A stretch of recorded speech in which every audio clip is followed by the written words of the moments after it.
Now that we know how to use our paintbrush, it's time for us to dive into painting. Today we're going to be using watercolor paint. When you use watercolor paint, you need a key ingredient. Can you guess what it is? If you said water, then bingo, you are correct. That's why it's called watercolor paint. It doesn't work unless you add water. That's how we wake up the paint. So I'm going to add little tiny drip drops of water to each oval of color and say, wakey, wakey paint. That's what's going to make our paint nice and wet and easy for us to paint. If you don't add water, it just won't work. It's got to have water. That's why it's called watercolor paint. So I'm just tapping it very gently, adding a couple of droplets of water to the paint. Then I'll be ready to begin. When I'm painting, I'm going to focus on keeping my paintbrush ballerina on its tippy toes and making sure it doesn't scoot around on its booty, because nobody wants to go to the booty scooty ballet. When I put paint on my brush, I use my brush like a hand, like I'm very gently petting the paint. I'm not digging my paintbrush into it. And here I am trying to make sure to keep my paintbrush on its toes. When it's time to change color, it's important that your paintbrush takes a bath.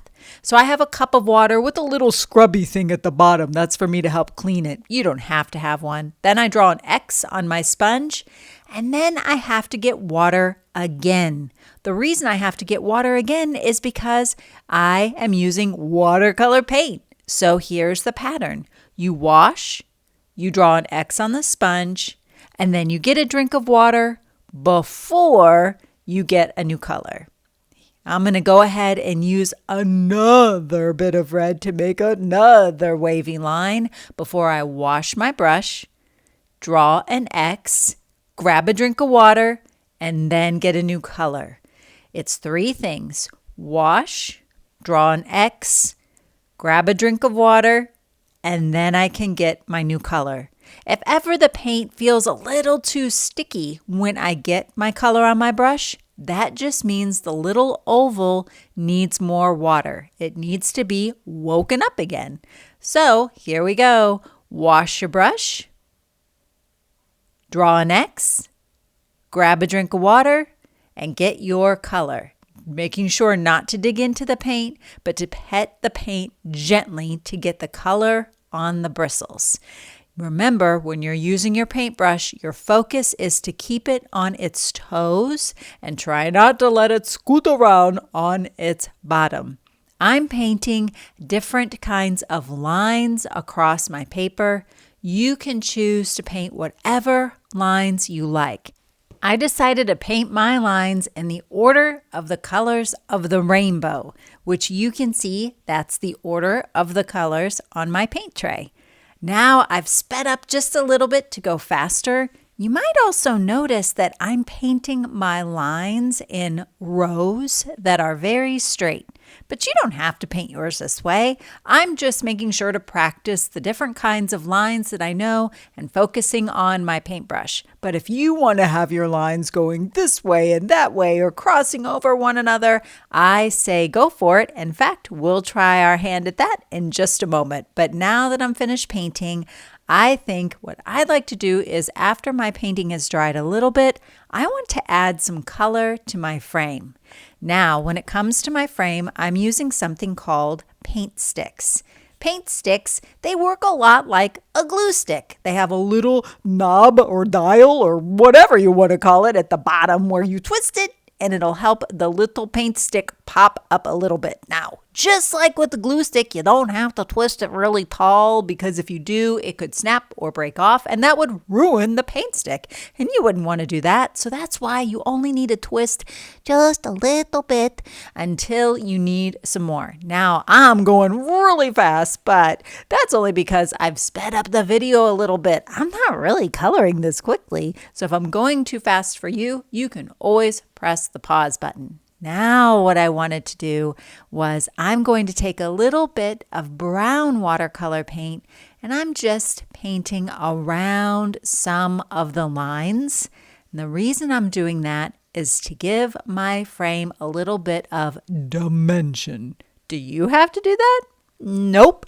This is your masterpiece. It's totally up to you what you want to do. I am just painting right on top of my gold paint stick, and I'm just painting some of those lines that are on the frame to make my frame look a little bit more what's called 3D or three-dimensional. Now let's talk about painting with all sorts of lines going in all different directions. So this time I've only got the warm colors in my paint palette.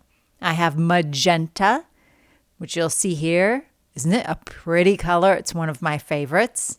I've got red and orange and 2 yellows. Why 2 yellows? Because I love yellow so much that I use it a lot, and sometimes I run out. And on this paper, I'm not painting my lines just in straight rows. I'm painting them all over the paper. So now that I've practiced doing my painting one way in rows, now I'm just adding it a different way. I'm using all of the warm colors first. They're called the warm colors because they remind us of things that are warm, like a cozy fire or maybe a beautiful sunset on a summer day. So I've got magenta, red, orange, yellow.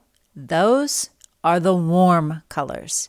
Now, when I'm finished with painting all of my lines on my paper with the warm colors, I'm going to let it dry for a couple of minutes before using the cool colors, which I have here. Once again, because this is watercolor paint, you need to wake it up with just a couple of drops of water. The reason I let the painting dry between changing colors to the cool colors is so that the colors didn't get all mixed together. Now I'm using green, turquoise, blue, indigo, which is like a really dark blue, and purple or violet. So I've got all of those colors on my tray, and I'm just adding different kinds of lines. And since the warm color painting is dry, I can paint on top of it and the colors won't smear, mix, or blend together. All right, I'm going to finish my painting, and then once it's dry, I think I'll color my frame again. Before, I used gold to color the frame, which is a metallic color. It's called metallic because gold is a kind of metal, and metallic means metal. So I've got gold that I used before, but this time I think I might use the metallic color of silver. If you wanted to, you could even paint the frame. If you don't have gold or silver, it would be beautiful if you painted it too. All right, I'm just filling in all my little white spots with all sorts of lines, designs, and patterns, and then I'm going to work on that frame. All right, here I am with my paint stick, and I'm coloring it all silver. Again, I have sped this up, so if it looks like I'm moving pretty quickly, I think you know why. And because I wanted to make the frame look three-dimensional or 3D, now I'm using black, and I'm just painting over some of those lines.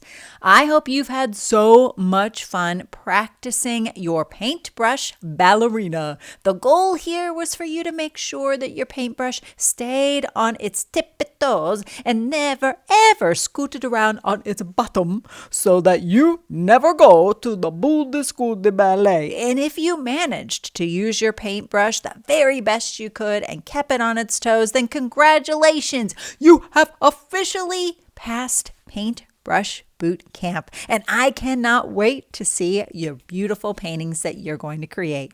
Toodles!